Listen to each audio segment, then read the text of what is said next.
कार्यक्रम समय चक्रमा तपाईलाई हार्दिक स्वागत छ। म सुरेश आचार्य। प्रतिनिधि सभा र राष्ट्रिय सभाले पारित गरेर प्रमाणीकरणपछि राष्ट्रपति कहाँ पठाइएको नागरिकता संशोधन सम्बन्धी विधेयक राष्ट्रपतिले फिर्ता गर्नुभएको छ संसदलाई पुनर्विचारका लागि। यो पहिलो घटना होइन। 2057 सालमा पनि राजा वीरेन्द्रले त्यति बेला पनि नागरिकता सम्बन्धी संशोधन विधेयकमा लालमोहर लगाउनु भएन। सर्वोच्च अदालतको राय लिनुभयो र त्यो विधेयक संसदमा फर्किएन। यी दुई घटनालाई जोडेर आज हामी कुराकानी गर्दैछौँ राष्ट्रपतिको भूमिका र नागरिकता विधेयकको सन्दर्भमा। यस आजको कार्यक्रममा हामीसँग हुनुहुन्छ नेपाल बार एसोसिएसनका अध्यक्ष वरिष्ठ अधिवक्ता गोपाल कृष्ण घिमिरे। कार्यक्रममा यहाँलाई हार्दिक स्वागत छ। धन्यवाद सुरेश सर। राष्ट्रपतिले अहिलेसम्म त्यसरी विधेयक फिर्ता गर्नुभएको देखिएको थिएन। नागरिकताको विषय आएपछि चाहिँ फिर्ता हुने एउटा परम्परा जस्तो देखियो। तपाईँलाई के लाग्छ, के कारण यो फिर्ता भयो होला? अब मलाई के लाग्छ भने यो संविधानको धारा 113ले राष्ट्रपतिलाई एक्सप्लिसिटली अधिकार दिएको छ। उहाँले विधेयक फिर्ता गर्न सक्नुहुन्छ।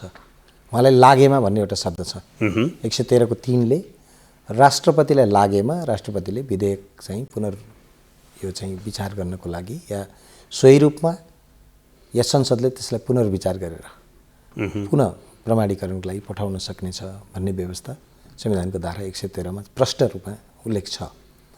यो संवैधानिक व्यवस्था चाहिँ हो। तर यसरी हेर्दाखेरि संवैधानिक व्यवस्था मात्रै हो कि राष्ट्रपति भनेको कस्तो भूमिकामा रहनुपर्छ भन्ने पनि यसले प्रश्नहरू अहिले उब्जाएको छ। व्यापक रूपमा राष्ट्रिय हितका लागि संविधानको संरक्षक भएका हैसियतले राष्ट्रपतिले राष्ट्रिय हित अनुकूलका निर्णयहरू त्यो चाहिँ लिन पाउनेछ। तर कस्तो भन्दाखेरि राष्ट्रपतिको मूल सल्लाहकार भनेको सरकार नै हो। नेपाल सरकार अर्थात् प्रधानमन्त्री राष्ट्रपतिको मूल सल्लाहकार हो। प्रधानमन्त्रीले या नेपाल सरकारले जुन सल्लाह दिन्छ त्यो सल्लाह राष्ट्रहित अनुकूल छैन भन्ने विषय लागेमा मात्रै राष्ट्रपतिले यस्ता खालका कदमहरू अपनाउनुपर्छ। यो चाहिँ यसमा के भएको हो त्यो राष्ट्रपतिज्यूले नै प्रश्न गर्नुहोला। तर यसमा जुन खालको लामो टिप्पणी 15वटा बुँदासहितको सन्देश छ, उहाँको लामो टिप्पणी छ र कतिपय बुँदाहरू चाहिँ संसदले टुङ्गाइसकेको विषय। अब यहाँनिर अर्को प्रश्न के छ भन्नुला भने संसद सार्वभौम संसद नेपाली जनताले इलेक्टेड गरेको सार्वभौम संसदले पठाएको विषय भएको हुनाले यो विषयमा चाहिँ टुङ्गिसकेका कैयौँ कुराहरू पनि या त्यो विषय संसदले त डिस्कस गरेर ल्याएको हो नि, संशोधन प्रस्ताव ल्याइसक्यो र त्यो पास गरेर प्रमाणीकरणको लागि मात्रै पठाएको अवस्थामा राष्ट्रपतिले पुनः त्यो विषयमा तपाईँ यसो गर्नुहोस् भन्ने कि फर्काउँदाखेरि कमनली आधार यो पुगेन भन्ने कुरा पनि थियो। तर त्यही कुराहरू दोहोऱ्याएर उहाँले फर्काएको जस्तो देखिन्छ। त्यसैले गर्दाखेरि यो लामो आलेख जस्तो पनि लाग्छ। कता कता राष्ट्रपतिको यो जुन टिप्पणी हो त्यो लामो आलेख हो कि जस्तो पनि लाग्छ। तर के छ भने संविधानको धारा 113 ले उहाँलाई त्यो अधिकार दिएको छ कि छैन भनेर सोध्नुहुन्छ भने अधिकार चाहिँ दिएको छ। तर अब यही कुरा, यही कानुन जुन कानुन चाहिँ योभन्दा अघिल्लो सरकारले यही रूपमा अध्यादेशको रूपमा जारी गर्यो, राष्ट्रपतिले नै अध्यादेश जारी गर्नुभयो सरकारको सिफारिसमा। त्यही अध्यादेश पार्लियामेन्टमा गयो र अड्किएर बसेको थियो। विभिन्न संशोधनहरू आए। त्यसमा विवादहरू आएपछि सरकारले त्यसलाई फिर्ता लियो र अर्को विधेयक, त्यही पुरानै विधेयक राखेर पारित गरेर पठायो। यहाँ दुईटा प्रश्न आए। एउटा अध्यादेशमा केही पनि बोल्न नपर्ने जुन चाहिँ प्रधानमन्त्रीले मात्रै गर्दछ, अर्को सार्वभौम संसदले गरेको कुरामा चाहिँ प्रतिक्रिया जनाउनु पर्ने एउटा कुरा।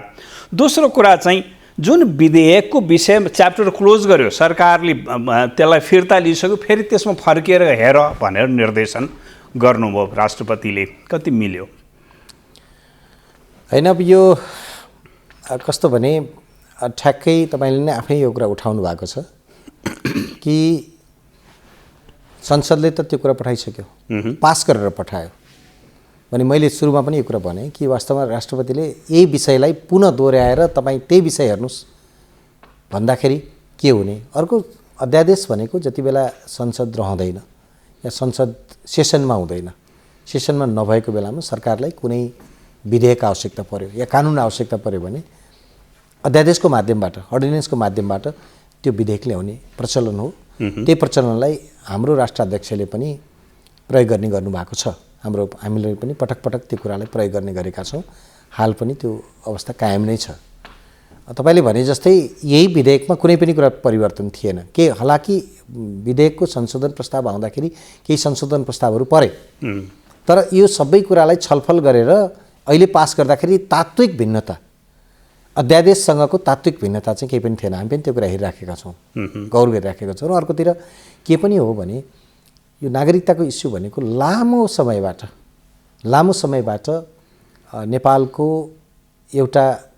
नेपालको चाहिँ यो नागरिक बन्ने कि नबन्ने भन्ने सन्दर्भमा लामो समयबाट अड्किएर बसेको एउटा विषय हो। यो अड्किएर बसेको छ। अब त्यसबाट कैयौँ नागरिकहरू वञ्चित भएका छन्। सर्वोच्च अदालतमा दैनिक जसो रिटहरू पर्ने गरेका छन्, आमाको नामबाट मात्रै नागरिकता पाउने जुन हाम्रो संवैधानिक व्यवस्था छ त्यो व्यवस्था अनुसार पनि नभएको भनेर कैयौँ रिटहरू पर्ने गरेका छौँ। र जसले त्यो रिट हाल्दछ उसको हकमा या उसको हितलाई हेरेर सम्मानित सर्वोच्च अदालतले त्यसलाई निकास दिने गरेको पनि उदाहरणहरू हामीसँग छ। थुप्रै उदाहरणहरू छन्। त्यसलाई नपाउने भनेर गरेको मैले अहिलेसम्म देख्दिनँ। हामी धेरै नै लिबरल भइसकेको अवस्था छ। यसमा जम्मै एउटा कुरा मैले हेरेको के हो भने अब हामी धेरै सतहमा कुरा गर्नुभन्दा पनि यो विधेयकमा राष्ट्रिय हितको विपरीत कुरा गर्छ कि गर्दैन हेर्ने कुरा यति नै हो। यदि राष्ट्रिय हित विरुद्ध छ भने यो कुराले राष्ट्रिय हित विपरीत भयो त्यो कुरा लेख्न सक्नुपर्छ। राष्ट्रपतिले पनि फिर्ता पठाउँदाखेरि, किन सार्वभौम संसदमाथिको कुरा हो यो, संसद कानुन बनाउँछ, सरकार कानुन लागू गर्छ, अदालतले त्यसलाई जाँच्छ, यो कानुन लागू गरेको विषय ठिक भयो कि भएन भनेर जाँच्छ। राष्ट्रपति त समग्र रूपमा हामी संविधानवादको सिद्धान्तको आधारमा नेपालको संविधान सभाको माध्यमबाट बन्यो भनेर हामीले भनेका छौँ। हालाकि हामी संविधान प्रयोगका धेरै वर्षमा छैनौँ, केही वर्ष मात्र संविधान प्रयोगका भएका छन्। 7-8 वर्षदेखि हामी संविधान प्रयोग गरिराखेका छौँ। यसमा थुप्रै कुराहरू प्रयोगको रूपमा छन्।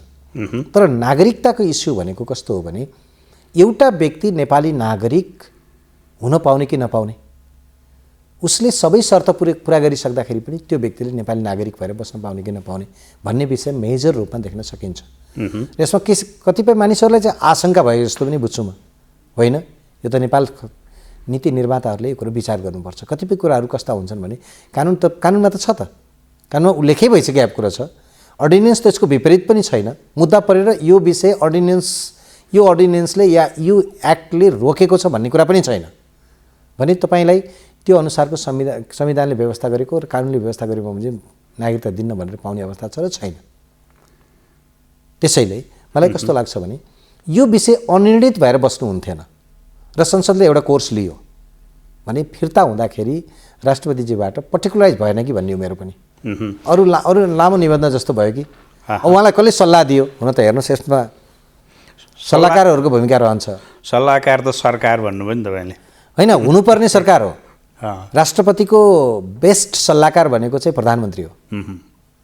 अनि प्रधानमन्त्रीले आवश्यक पर्यो भने राष्ट्रपतिले भन्नुभयो कि मलाई कानुनी सल्लाहकारहरूको खाँचो पर्यो भने प्रधानमन्त्रीले या राष्ट्रपति कार्यालयको जुन कानुन सेक्सन छ त्यसले छलफल गरेर र यो कानुनविदहरू आवश्यक पर्यो, संविधानविदहरूको आवश्यकता पर्यो भन्दाखेरि हाम्रो परम्परा पनि के छ भने राष्ट्रपतिहरू कहाँ हामी सल्लाह दिन जाने गरेका पनि छौँ। नेपाल बार एसोसिएसन पनि छ। होइन, यसमा ठुलो हामी छलफल गर्न पनि सक्थ्यौँ फिर्ता पठाउनुभन्दा पहिला। हामीसँग त खैर छलफल गरिएको अवस्था छैन। तर मलाई के लाग्यो भने मैले सबै बुँदा पढेँ, सबै 15वटै बुँदा पढिसक्दाखेरि कता कता लामो निबन्ध लेखे जस्तो, कसले सल्लाह दिनुभयो थाहा छैन, लामो निबन्ध लेखे जस्तो लेख्नुभएछ भन्ने जस्तो मलाई लाग्यो। मैले लागेको कुरा गर्दा छु। यो भन्दै गर्दाखेरि लाखौँ नेपाली जनताहरू, नेपाली नागरिकहरू जसले नागरिकताको प्रमाणपत्रबाट वञ्चित छन्। नागरिकताको प्रमाणपत्रबाट वञ्चित हुनु भनेको अहिले हाम्रो सन्दर्भमा कस्तो छ भने कि केही बेसिक कुराहरू जस्तो कलेजमा शिक्षा लिने कुरा, ब्याङ्कमा खाता खोल्ने कुरा, त्यस्तै अन्य थुप्रै नागरिक हकबाट उसले वञ्चित हुनुपर्ने अवस्था, नागरिकता नभएको कारण यो फुकाउनु पर्ने कि नपर्ने भन्ने प्रश्न उठेको छ। केही कुराहरू चाहिँ कस्तो छ भने अर्को देशले यस्तो गरेको छ त्यस कारण हामीले त्यस्तै गर्नुपर्छ, त्यो पनि होइन। उदाहरण अर्को देशलाई दिएर हाम्रो आवश्यकता के हो? प्रश्न अहिले यो वैवाहिक अङ्गीकृत नागरिकताको विषयमा राष्ट्रपतिले फेरि त्यो प्रश्न पनि उठाइदिनु भएको छ। जुन कुरा विधेयकमा थिएन, जुन कुरा पछि समितिमा अघिल्लो पटक थपियो, त्यो कुरा चाहिँ राष्ट्रपतिको दिमागमा फेरि गएर बस्यो। त्यसैले मैले सल्लाहकारको अघि कुरा गरेको थिएँ नि। अब यसमा राष्ट्रपति जुन संस्था छ हाम्रो, राष्ट्रपति व्यक्तिको कुरा होइन, राष्ट्रपति संस्था हो। राष्ट्रपति भन्ने जुन संस्था छ, त्यो राष्ट्रपति भन्ने संस्थाले संसदको भूमिका, सार्वभौम संसदको भूमिका के थियो भन्ने कुरा चाहिँ, हालाकि यो त फेरि कस्तो छ भने संविधानको धारा 113ले यो कुरा फेरि परिमार्जित गरेर या सोही रूपमा, एकदम संविधानको भाषा नै त्यही छ, सोही रूपमा पठायो भने पुनः प्रमाणीकरण भन्ने कुरा उहाँले गर्नै पर्छ, प्रमाणीकरण गर्नै पर्छ। त्यो म्यान्डेटरी व्यवस्था छ। एकपटक फिर्ता पठाउने अवस्था रहेछ। 15 दिनभित्र यो फिर्ता केही पनि गरेन भने पुनः पठाइदियो संसदले पनि, यसलाई उहाँले प्रमाणीकरण गर्नुपर्छ। त्यसैले मलाई के लाग्यो भने यसरी गरिरहँदाखेरि अलि व्यापक छलफल उहाँलाई लागेको थियो भने, लागेमा भन्ने शब्द छ, त्यो लाग्दाखेरि अलि व्यापक छलफल हुनुपर्थ्यो भन्ने हो। त्यसैले पनि मैले यो सल्लाहकारीको कुरा गरेर आउँ। त्यसैले मलाई त लागेको कुरा के हो भने कानुनविदहरू, संविधानविदहरू थुप्रै हुँदै कसले दियो सल्लाह त्यो पनि धेरै बाहिर आएको छैन। त्यसैले मलाई लागेको कुरा के भने अब अङ्गीकृत यो वैवाहिक अङ्गीकृतकै कुरा पनि के छ भने अब विवाह गर्ने बित्तिकै आउने महिलाले त्यो अङ्गीकृत पाउने कि 7 वर्षपछि पाउने भन्ने मात्रै अलिक कन्ट्रोभर्सीको कुरा। त्यो वर्ष पनि छिमेकी मुलुकको अभ्यास हेरेर गरियो हो, छिमेकी मुलुकको अभ्यास हेरेर गरियो। अब यही कुरा हाम्रो सन्दर्भमा के छ? लोयलिटी भन्ने कुरा के हो भने, लोयलिटी भन्ने कुरा 7 वर्षमा पनि लोयलिटी भइहाल्छ। 1 वर्ष विवाह गरेर आएको भोलिपल्ट लोयलिटी हुँदैन भन्ने कुरा होइन। यो त एउटा कानुनी प्रोभिजन मात्रै हो, लिगल प्रोभिजन मात्रै हो। त्यसैले लोयलिटी जाँच्ने त्यसरी होइन भन्ने मलाई लाग्छ। कि त त्यो व्यवस्था नै रहनु भएन भन्ने हो, त्यो व्यवस्था नै रहनु हुँदैन। व्यवस्था रहन्छ भने वर्षले यसलाई धेरै ठुलो काउन्ट गर्छ भन्ने पनि म बुझ्दिनँ। त्यसैले यो एउटा समाधान हुनुपर्ने विषय थियो, समाधान हुनुपर्दछ संसदले। तर यसलाई समाधान कसले गर्ने त? प्रश्न त्यो पनि त छ नि। के नेपाल बार एसोसिएसनले त्यसलाई समाधान गरेर समाधान हुन्छ र नेपाल बार एसोसिएसन सल्लाहकारसँग हुनसक्छ भने नेपाल अरू कुनै संस्था पनि यसको सल्लाहकार मात्रै हुनसक्छ। गर्ने त संसदले नै हो भने संसदले आफ्नो कोर्स पुरा गरेर कुनै कुरा अगाडि ल्याएको छ भने सार्वभौम संसदले गरेको विषयलाई त्यो चाहिँ कर्टेल गर्नु हुँदैन भन्ने मेरो धारणा छ। तर त्यसो भन्दै गर्दाखेरि राष्ट्रपतिको क्वेसन सँगसँगै उठ्छ। त्यसो भन्दाखेरि के राष्ट्रपतिलाई त्यसो भए फिर्ता पठाउने नै छैन त भन्दाखेरि फिर्ता पठाउने अधिकार छ, तर फिर्ता पठाउँदाखेरि पर्टिकुलराइज भएर यो विषय चाहिँ उठाएको, यो विषय यस्तो यस्तो थियो भनेर नागरिकता सबै 15वटा विषय ऐनको यो दफामा यो यस्तो प्रतिकूल असर गर्न देखिन्छ भन्नुपर्ने थियो। यस, यो निबन्ध जस्तो भयो। मैले यसै बोलाएँ र यो कुरा लामो 15वटा बुँदा उहाँले कता के उहाँको यो प्रतिक्रिया फिर्ता पठाएको जुन 4 या 5 पाना 15वटा बुँदाको प्रतिक्रिया छ, यो फिर्ता पठाउने पत्र हेर्दाखेरि त कस्तो लाग्दछ भने कि यो वास्तवमा त्यो समाधान गर्न नभइकन यो एउटा कुरा चाहिँ कता कता सल्लाहकारहरूको सल्लाहका कारणले गर्दाखेरि यो यही ढङ्गबाट बाहिर ल्याउनुपर्छ, यसलाई सोसियल मिडिया या मिडियाहरू मार्फत बाहिर ल्याउनुपर्छ भन्ने ढङ्गले आएको कि जस्तो देखिन्छ।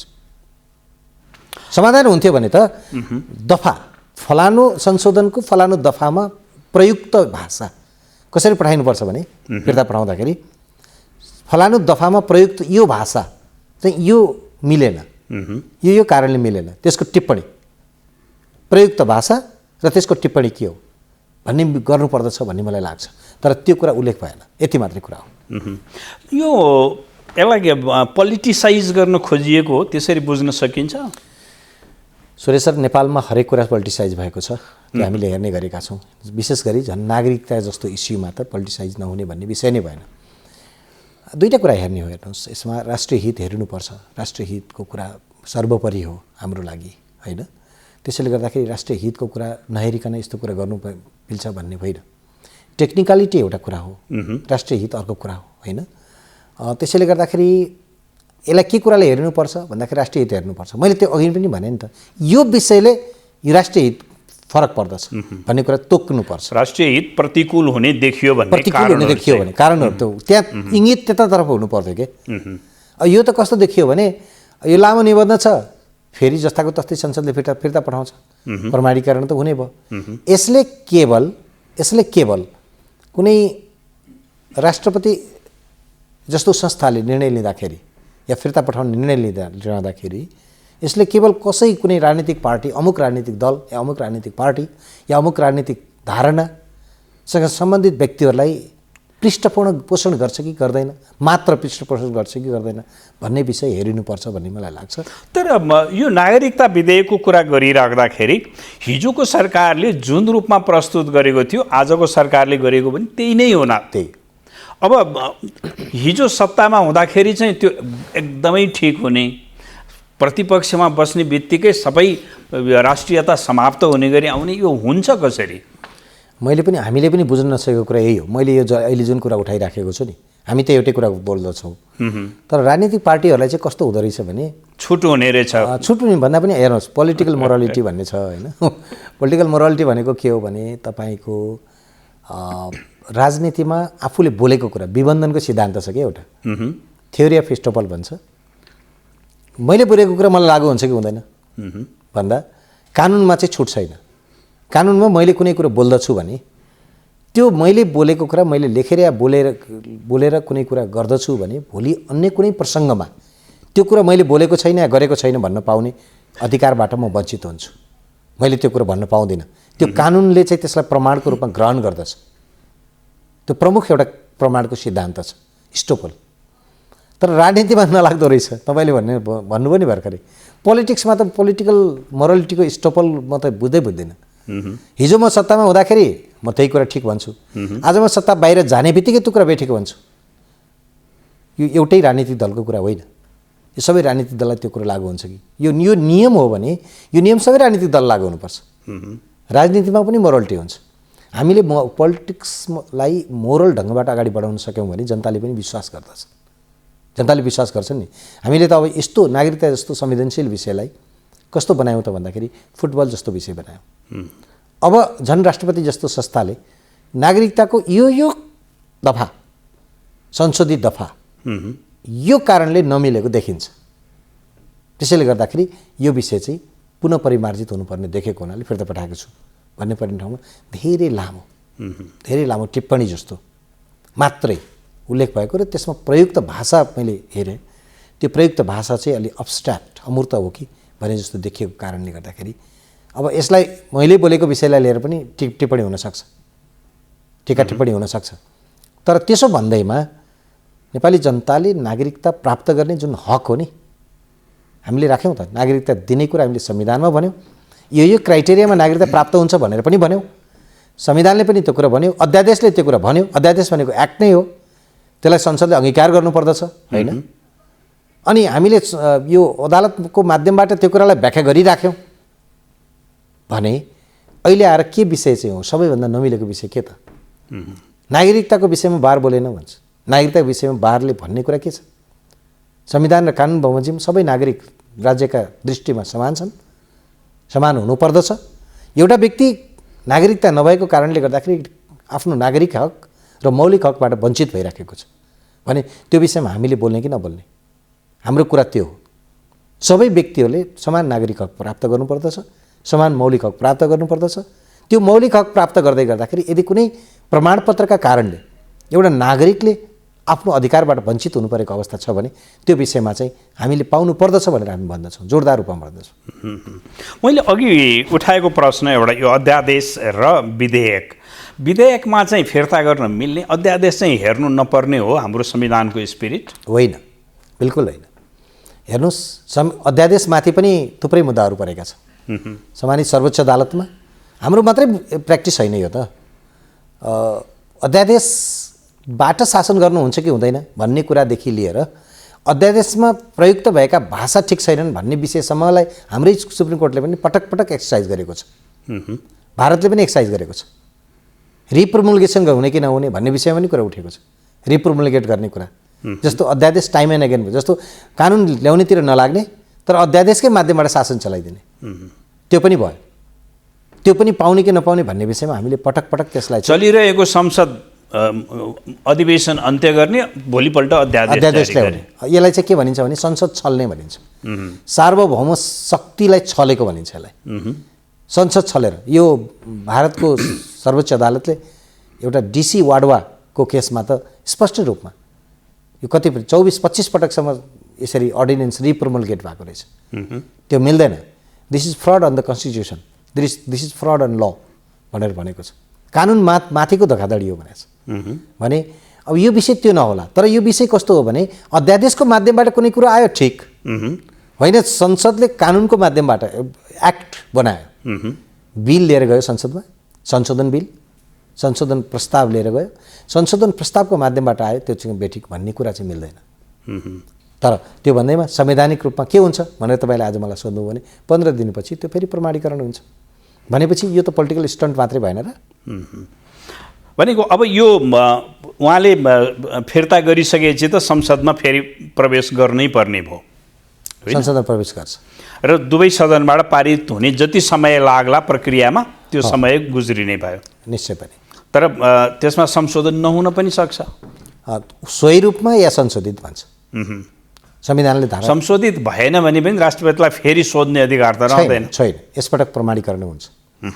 प्रमाणीकरण गर्नुपर्ने छ भन्ने भाषा छ, म्यान्डेटरी छ। यो अवस्था हेरिरहँदा नि जस्तो हामी कहाँ राष्ट्रपति राजनीतिक दलबाट आउने, पार्टीको नेतृत्व गरिराखेको मान्छे, सांसद भइराखेको मान्छे फ्याट्ट राष्ट्रपतिको उम्मेदवार हुने, राष्ट्रपति हुने र उसको भूमिका चाहिँ कुनै राजनीतिक आफूले प्रतिनिधित्व गरेको राजनीतिक दल विशेषका पक्षमा देखिने खतरा चाहिँ देखियो कतिपय घटनाक्रमले। संसद विघटनदेखि आज यहाँसम्म आइपुग्दा कतै हामीले त्यहाँ चाहिँ सच्याउनु पर्ने हो। मलाई पनि के लाग्छ भन्नुलाई भने यो हुन त हेर्नुहोस्, यसलाई संविधानले रोकेको छैन, कानुनले पनि रोकेन, संविधानले पनि रोकेको छैन। राष्ट्रपति उपराष्ट्रपति विशेष गरेर राजनीतिक दलमा झन् अहिलेको कुरा गर्ने हो भने त यो त भागवण्डकै हो जस्तै गरेर राष्ट्रपति उपराष्ट्रपति बनाउने प्रचलन चलेको हामी देख्दछौँ। यही रूपमा संसदले इलेक्टेड गर्छ, जुन इलेक्सन गर्ने बडिजहरू छन्, इलेक्टोरल कलेज त्यसले इलेक्सनको माध्यमबाट ल्याएको देखिन्छ। तर तपाईँले भने जस्तै जस्तो अहिले हामी सरस्वती भारतीय अभ्यास हेऱ्यौँ भने पनि 2-3 अवधिदेखि हालका राष्ट्रपति पनि जसरी इलेक्टेड हुनुभएको छ, उहाँ कुनै दल विशेषसँग सम्बन्धितसम्म त होला, तर लामो समयदेखि विशेष गरी उहाँहरू गभर्नरको भूमिकामा रहनुभएका व्यक्तिहरू जो भर्खरै निवृत्त हुनुभयो भारतका राष्ट्रपति, असाध्यै सम्मानित भएर निवृत्त हुनुभएको छ। राष्ट्रपतिले आफ्नो भूमिका के हो भनेर जति भूमिका निर्वाह गर्नुपर्ने त्यो निर्वाह गरेर मात्रै निवृत्त हुनुभएको छ। हाम्रो पनि के हो भने सिस्टम ठ्याक्कै त्यही हो। हामीले हाम्रो राष्ट्रपति भनेको प्रधानमन्त्रीको माध्यमबाट बोल्ने हो। राष्ट्रपति भनेको राष्ट्राध्यक्ष हो, संविधानको परिपालक हो, राष्ट्रकै हितको विपरीत छ कुनै कुरा भने त्यो विषयमा ठ्याक्क बोल्ने हो। अब होइन, राष्ट्रहित विपरीत छैन। आजको यो तपाईँले यो संविधान संशोधन विधान संशोधन यो नागरिकता विधेयक संशोधनको विधेयकको कुरा गर्नुहुन्छ, यदि संशोधन विधेयकको कुरा गर्नुहुन्छ भने यसमा त लगभग सबै राजनीतिक दलहरू सहमत छन्। हिजो एउटा दलले ल्यायो, आज अरू दल सरकारमा छन्, सबैको सहमति छ। अब यो के भन्ने उहाँहरूलाई, अब यो विषय फिर्ता भएपछि एउटा परम्परा बन्छ कि भन्ने डर हो, अरू कुरा होइन। हामी हरेक कुरा डिटोरिएट हुँदैछ नि। हामी त न्याय र कानुनको क्षेत्रका मानिसहरू, हामी सर्वोच्च अदालतको लाई हेरिराखेका छौँ नजिकबाट। हामी चाहन्छौँ अदालत उच्च सम्मान रहनुपर्छ अदालतको, तर आज दुर्भाग्यवश कहिलेकाहीँ यस्ता कुराहरू उठ्ने गरेका छन् जुन कुराबाट कहिलेकाहीँ हाम्रो पनि शिर निहुरिने कुरा थालिएको छ। हरेक संस्था, डेमोक्रेटिक इन्स्टिट्युसन्सहरू, राष्ट्रका प्रमुख संस्थाहरू, राष्ट्रपति जस्तो संस्था यसरी विवादमा पटक पटक आउन थाल्यो भने त्यसले कहीँ कतै हामीले जुन उद्देश्य राखेको, डेमोक्रेसीको जुन उद्देश्य छ, राष्ट्र प्रमुख, राष्ट्र फर्स्ट भनिन्छ नि, कन्ट्री फर्स्ट, भन्ने मान्यताबाट हामी डेटोरेट गर्छौँ कि भन्ने डर हो। प्रश्न यो हो, मलाई यस्तो लाग्दछ। हस्, कार्यक्रममा सहभागी भइदिनु भयो, यहाँलाई धेरै धेरै धन्यवाद छ। धन्यवाद सुरेश सर, धेरै धेरै धन्यवाद मलाई यो मौका दिनुभयो। कार्यक्रमको निर्धारित समय सकिएको छ, हामी सबैलाई बिदा दिनुहोस्। नमस्कार।